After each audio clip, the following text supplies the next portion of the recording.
welcome back to my YouTube channel. Thank you guys so much for tuning in.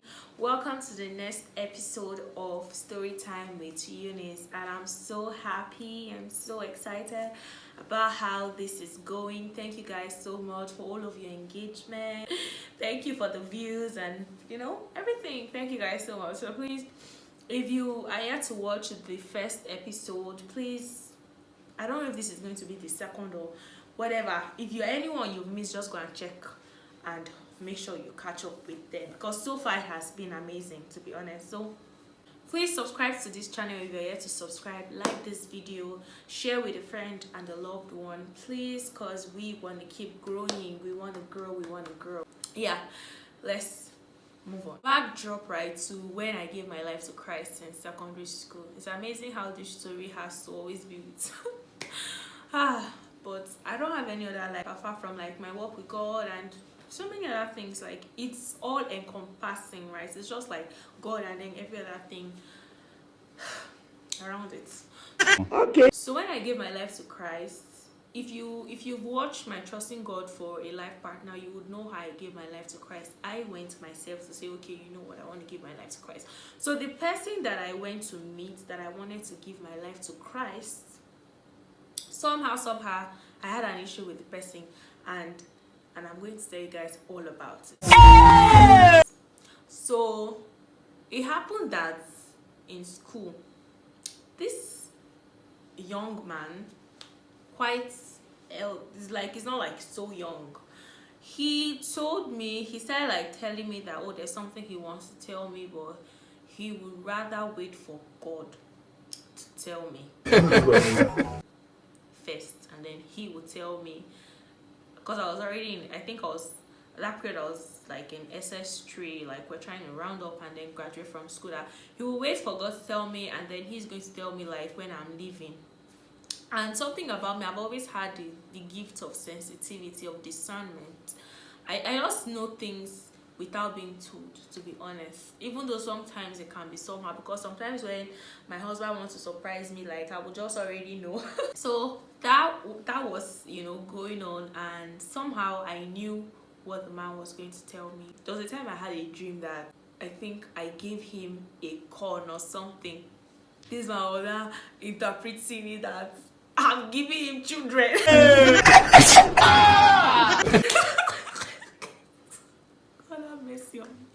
Guys, it wasn't funny that he would not talk, that God, I think it was that dream that now made him to now start saying that there's something was there. Like, yes, that was it.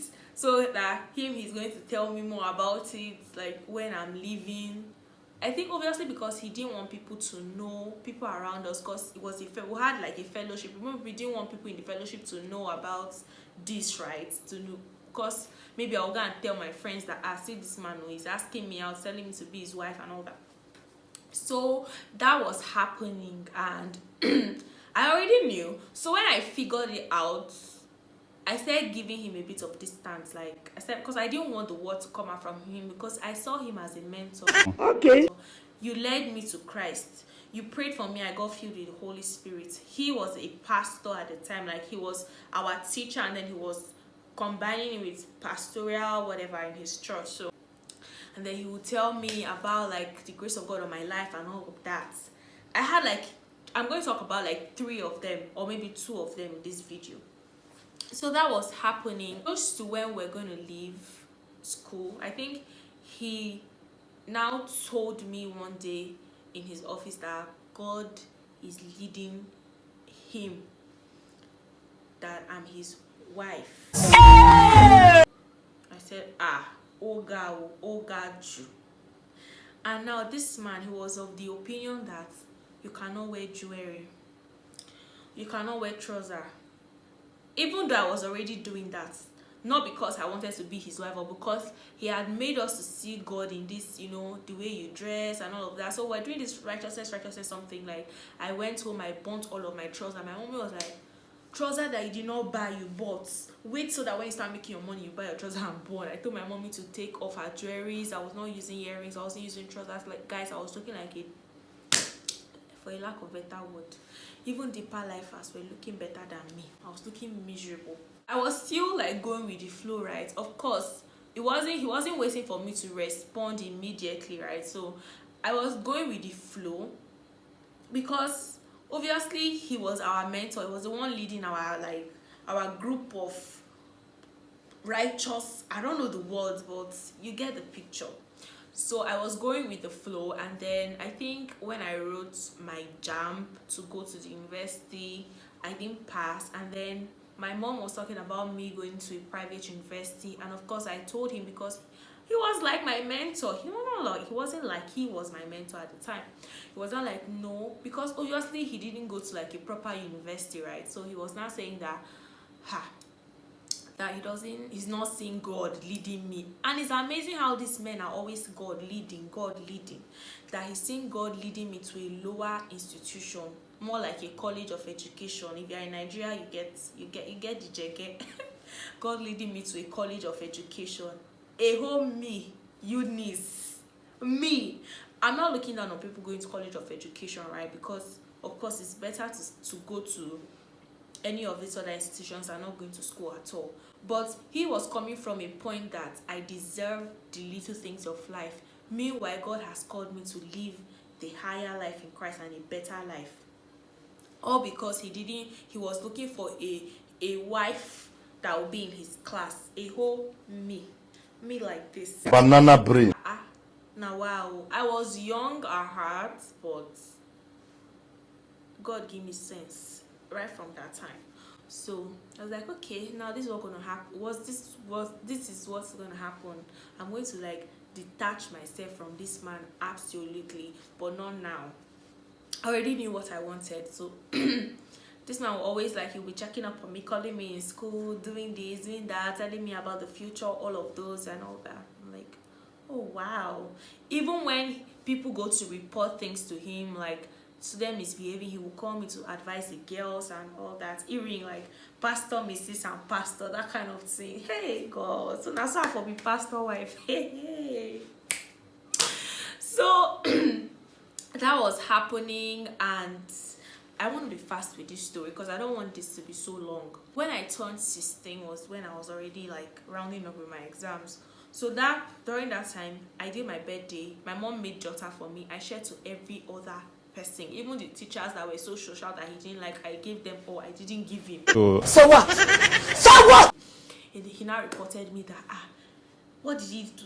Me, I did birthday. I didn't tell him about my birthday. I didn't give him jota. I didn't give him cake. I didn't tell. And that was me saying. So now my fellow girls, like all these girls I pray with in the hostel that we do stuff together, they're now like looking at me like the bad person, like earring, I'm backsliding, I'm doing this. People said stories were now coming up because this man was reporting me to everybody. Eunice is no longer in Christ. I told one of the girls one day, I said, if I tell you guys what this man did, you guys will leave him, but I will not say anything. God will answer you people for me. Because I was like, what kind of demonic thing is this? You're not making me look like the bad person. Meanwhile, I'm the one who is a student. I'm the one who is young. I'm the one you're trying to manipulate into becoming your wife. Do you get? Because it was manipulation. So after secondary school, immediately we graduated, I just cut the man off completely. I deleted his number. I blocked him. Couldn't access me. He now started calling like our president, our this, our that. They were now calling me. What happened? What happened between you and this man? The man is saying this. He reported me to literally everybody. That was a rumor style. Like, I'm forgiving everybody. Of course, I forgot. That's why I'm dissing about this. And I'll be happy if they watch this video. Yeah, I said what I said. So they were calling me at that time, like my friends, all of them. Like, that's why everybody started talking about me. Like, me and backslided, because after I graduated, I went to buy earring. I started wearing earring. I started like making my hair even with attachment, because all the while I wasn't doing it to please God. I was doing it to please you as a man. I realized that like, which part of the Bible actually said we shouldn't do? What is Bible? Like, if you have the Spirit of God, let me not go into all of that. If you have the belief that you shouldn't wear jewelry, you shouldn't look fine, you should look tattered, and that's your way of serving God, amazing. But don't do it because of people. Do it because of your conviction. Do it because you are sure about it, not because you want to please somebody. So when I started seeing my pictures on Facebook, like how Eunice are backslided, rumors, all of them that say Eunice are backslided, as I speak to you right now, all of them have a ring on their ear. Oh God. All of them have a ring on their ear. All of them now, all of them. Let's fix, move on, do all that. Because with time, we realized a lot. And even though I'm still happy about that foundation, because it made me a bit more strict, it made me, you know, they were all part of what made me what I am today. And they will always be part of my journey in life. So that's how that happened. And I think that year after secondary school, the next year, this man that said God said me and his wife and all that, that's how this man now saw that he went to go and marry another girl. He married one girl. Of course, he couldn't have married me. Now, this is the funny part of the story. During their wedding, I saw the girl was wearing earring. But this same man that made us pull our jewelry, this girl wore earring, one necklace for that wedding. She did. Guy, you told me not to wear, but you went to marry somebody that was wearing. What did you want to do to me? So, and it's not a lie, the man was not my spec, because me, somebody that didn't want me to go to a lower school, how can that person, me that had already seen myself flying high? So all of that, right? And I had these men in their numbers that did this, that came with that God said, God said, God said, God said. And I think 2 of them right now, they are already married. They are married. I think the other one, there was a time he told me in church, he was like, you are asking a girl out. I've not even said yes. I have not said anything. I'm keeping my distance. You met me and said, why am I wearing makeup? Ogbeni, me. Now he has gone to go and marry a guy to do makeup and wear trousers. Don't listen to these men, no. Don't listen to them. If you are watching this video and anybody in church, they're saying God said, it's a whole different video for some other time. Be convinced, be sure, be yourself. Because it's you that will stand on the judgment day to give account. It's not anybody. I hope this video has made a whole lot of sense to somebody. See you guys in the next episode of Storytime with Eunice. I love you guys. Bye.